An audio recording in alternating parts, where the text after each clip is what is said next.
That's right. Well, fine. Look, I'm sorry, Cheryl, but me and Gareth have been having a bit of a talk, and we've come to talk to you about the arrangement. Yeah, we're not happy about it. You're going to have to choose. Choose? Yeah, you're going to have to choose which one of us you want as your boyfriend. I'm sorry, but we just can't carry on like this. Seeing us on alternate nights. It's no good, Cheryl. You've got to make your mind up. It's either me or me. So, that's why we're here. You're right, I suppose, but it's tricky. I mean, there's you, Norman. You're kind and thoughtful and ever so tidy. You come round here and you clean my house for me. You do my washing and my cooking and my ironing. Such a pity you're so useless in bed, really. And then there's you, Gareth. Now, you're a bit of a slob round the house. You're messy. You wouldn't dream of washing up a dirty cup or taking a pot out to the kitchen. But, you do make up for it in other ways. Maybe I could do a bit of washing up now and then. I could get a book from the library. Thanks, boys. But I've made my choice. You see, I've replaced you, Norman, with a new vacuum cleaner and a dishwasher and someone who comes to do all my ironing. And you, Gareth, well, I've made other arrangements there, too.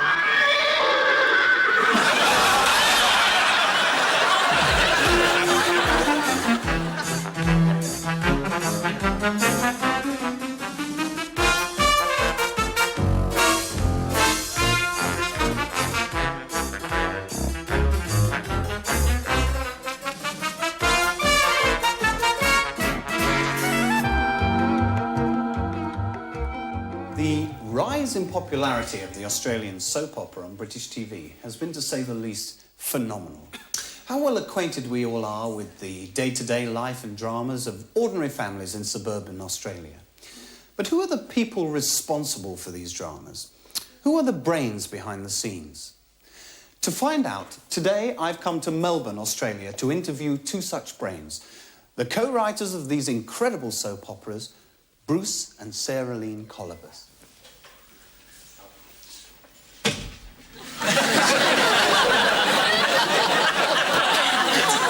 Good morning.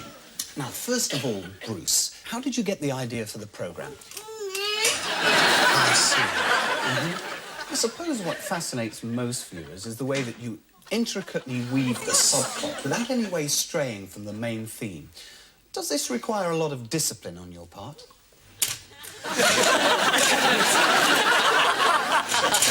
Well, finally, I'd like to say congratulations to both of you on your success, and on behalf of everybody in Britain, may it long continue.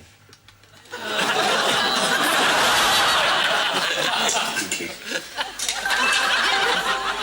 Just when you thought it was safe to go into the nursery, death, destruction, disaster. Your milk will curdle when you see baby Arnold Schwarzenegger in The Perambulator.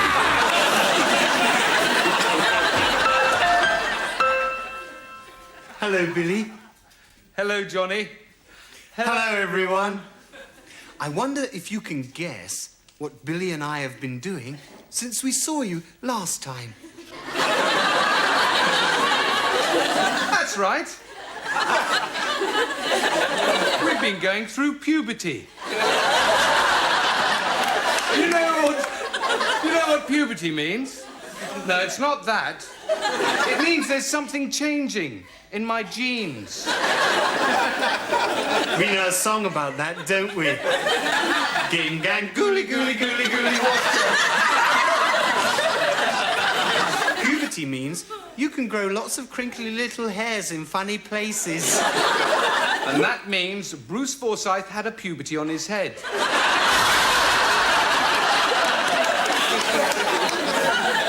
Puberty arrives very, very quickly. That's right. I went to sleep last night and had a puberty, and when I woke up this morning, I had a moustache.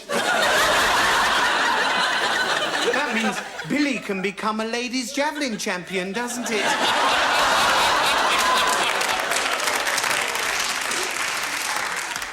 We know a song about that, don't we? With a cockle and muscles alive. I've got to go now. I've got to take my puberty for a walk in the park. And I've got to take my puberty to the hairdressers for a haircut. Blow dry? I might do. Bye-bye. Bye-bye. Yeah, that's bloody uncomfortable. Well, I rather like it, actually.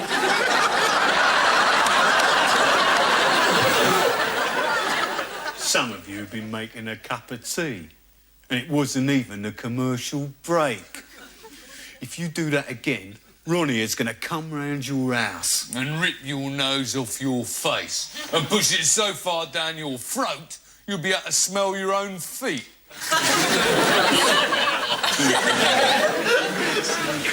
Shakespeare, Dickens, T.S. Eliot, Kipling, Thackeray, George Bernard Shaw.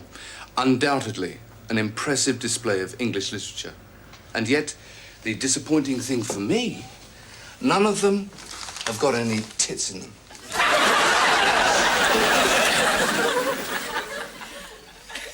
What are you reading, mate? Well, it's, Geoffrey Archer. Oh, yeah. What are you reading? History of railway timetables. Want to swap? No chance. How do you spell inadequate? INADEQUATE.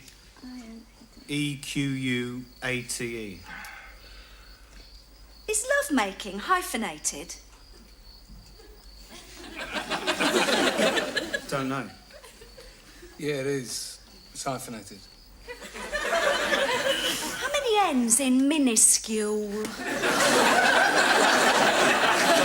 What are you writing about? Oh, I'm just writing what we did last night in my diary. Yeah, it's one N in a minuscule. Why don't you just put tiny? Tiny. Oh, yeah, that's a better word for describing it. That's a word for describing what? I can't tell you that. It's private, isn't it? Yeah, well, I'm your boyfriend, aren't I? How do you spell premature?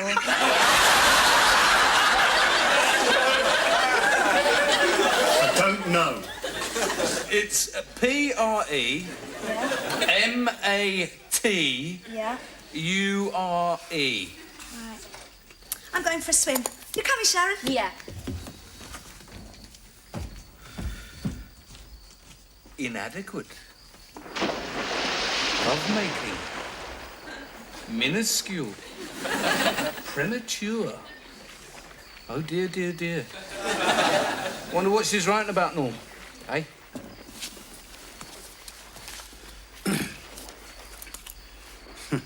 The facilities at the hotel are totally inadequate.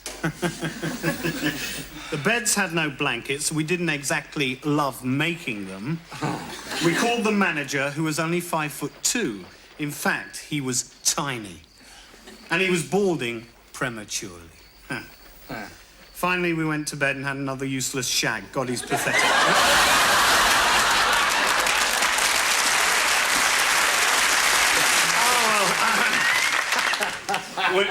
When you're making a television programme, actually, there are lots of little accidents that occur, aren't there, Gareth? Yeah, those sort of unforeseen tragedies that rear their ugly heads from time to time. That's right. In showbiz, we call them outtakes. You probably wouldn't know that, but honestly, some real spontaneous ones happened in our show, didn't they? Absolutely. So why don't you just join us now and let's watch a few together. Action.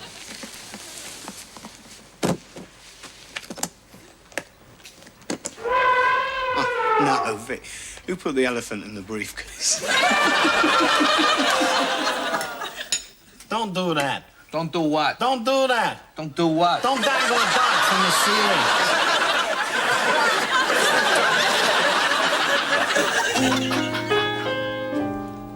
Look at me. I'm as helpless as a kitten up a tree, never knowing my right hand from my left, my hat from my glove. I'm just mistaken. Too much in love. You seem that you haven't got the keyboard yet.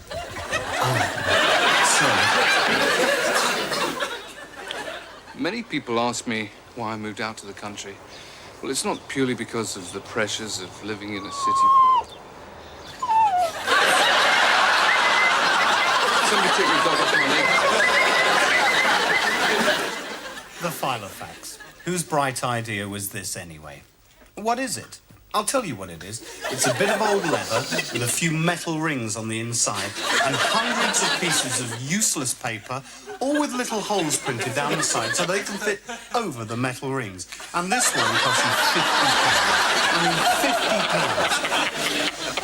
£50. What was wrong with that?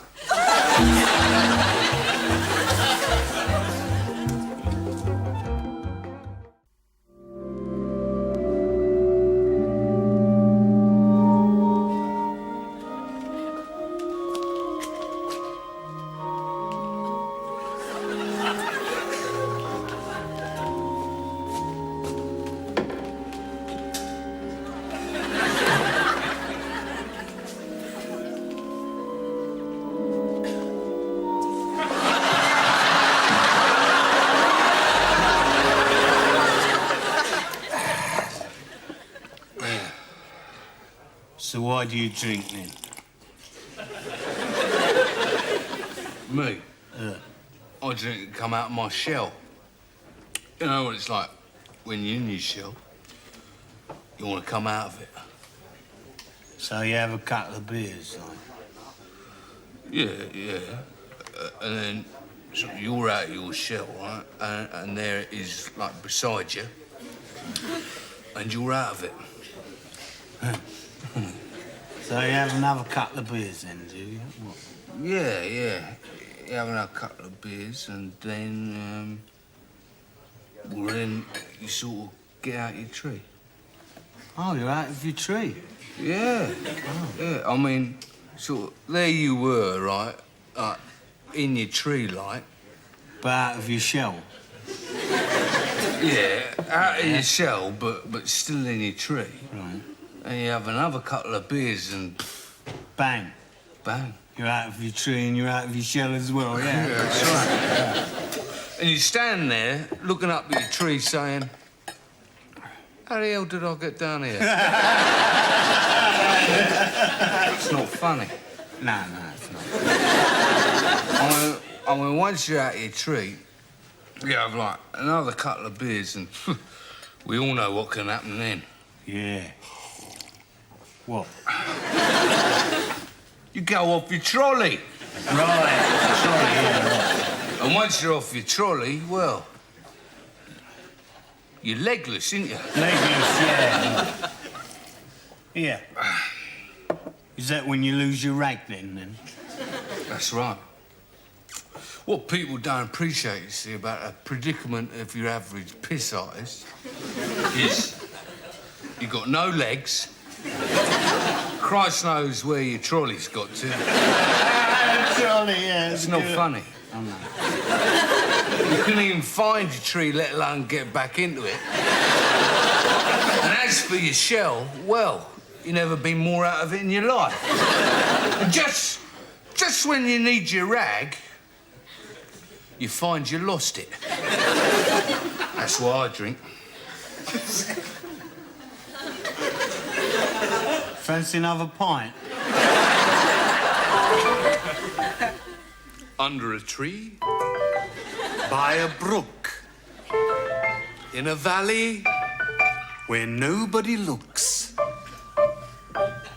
There's a land of plasticine people called Lumpkin Land. Chug, chug, chug. Woo-hoo! Here comes the Lumpkin Land train, bang on time. Who's this riding on his bicycle? It's Mr. Lumpkin Bun, the baker. What's wrong with you today, Mr. Lumpkin Bun? Ho, whipple, wobble, whipple, chowa, whipply, wobbly, whip. What's that, Mr. Lumpkin Bun? You're worried about the struggle of the Armenian people for self-determination? And who's this? It's Mr. Lumpkin Chops, the butcher. Oh, holy whip, whip, wobbly, whip, wob, whip. No, Mr. Lumpkin Chops. I didn't know that the CIA had openly admitted their manipulative involvement in Central American puppet states. Yeah, just a minute. Just hang on a minute. Sorry, can we stop, everybody? I'm sorry, I just need a word with Gareth. Gareth, you're making it a bit heavy, actually. What do you mean? Well, I mean, can't you cut out the political stuff? Just stick to the script. Well, I was just trying to give it a bit of substance. It just seems so crass. No, it's nice. It's lovely. They don't like it. Oh, it's nice. It's lovely. Oh, dear, dear, dear. Mr. Lumpkin Bun wants to deliver his buns. Oh, dear. It starts snowing. So he has to deliver them by train? What's wrong with that? Have I missed something? Is it allegorical? No, it's not allegorical. It's just showing the kids what a train is, what a baker does.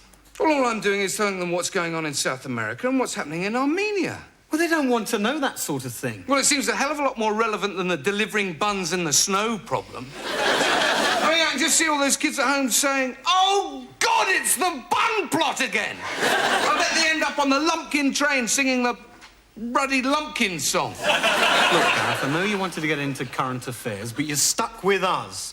Now, look, the Lumpkins has been a successful children's programme for 15 years now. And another thing, we don't need any of your new characters. Come off it. The kids love my new characters, like Mr. Lumpkin Trotsky, the political activist. They don't like him. They do. They love his radical ideology. Gareth, they don't like him. Yeah, well, maybe they don't like him, but they just really love Ms. Lumpkin Orgasm, the radical feminist. They don't like any of your new characters. Just seems so unfair. I should have got the Panorama job. Yeah, well, you were interviewed for both and you got this job. Just seems so unfair that Pamela should get it. I mean, she's such a complete idiot. On Panorama tonight, we'll be looking at the bun problem, why trains go chug-chug, woo-woo, and how Mr. Postman mends a puncture on his bike. But first, this. Well, yes, I moved up here to Scotland because I heard that there was a shortage of people with my particular skills. And what are they? Well, actually, I'm a Conservative MP.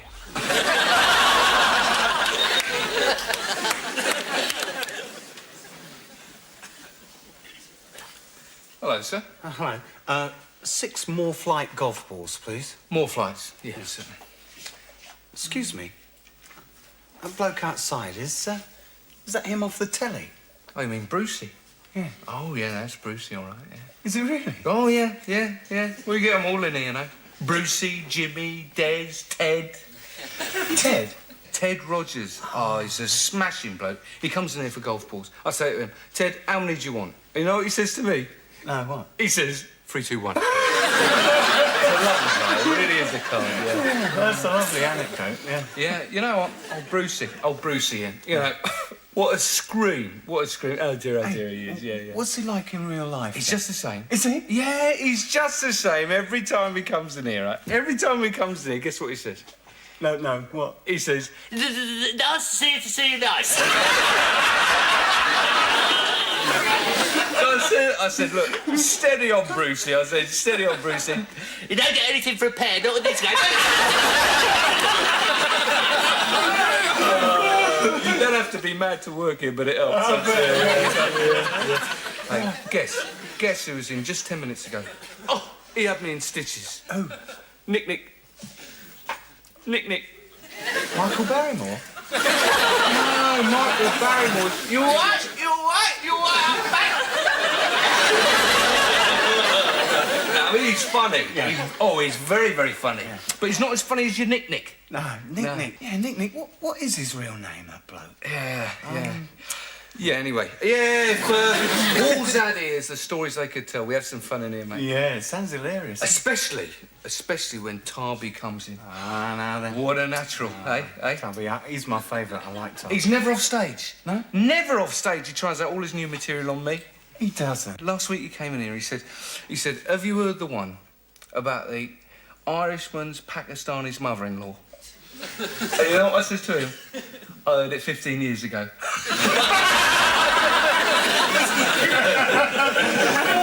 Returns are the best, though, aren't they? Yeah.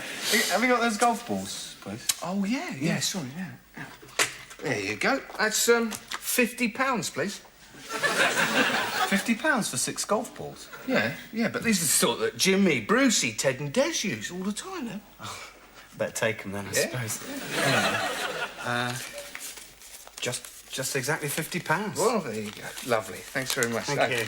Hey, and remember, stay out the black, into the red. You don't get nothing for 2 in a bed. Super.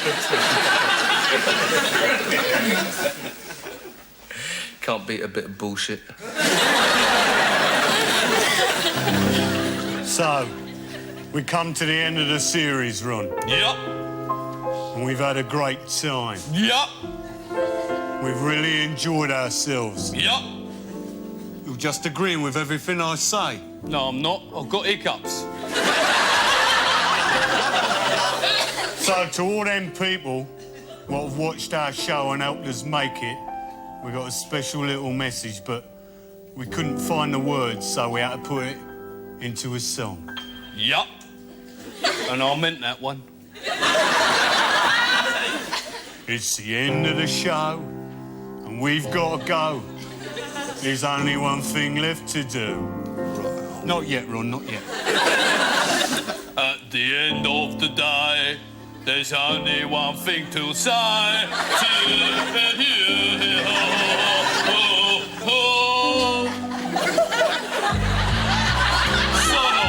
To everyone. Sod off. To all of you. Sod off. To everyone in England, Scotland, Wales. Czechoslovakia. Sod off. Go stuff yourselves.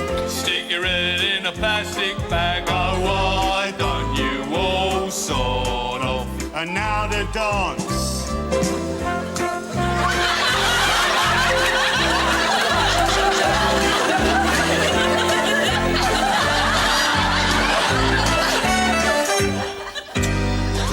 Sod off to all those people who've helped us on the show, to the camera crew. Sod off. I don't know, one of them was all right, the head cameraman. Not so much of the head. I never did like that lighting bloke, though. He never bought me one drink throughout the whole series, so now he's only got one leg.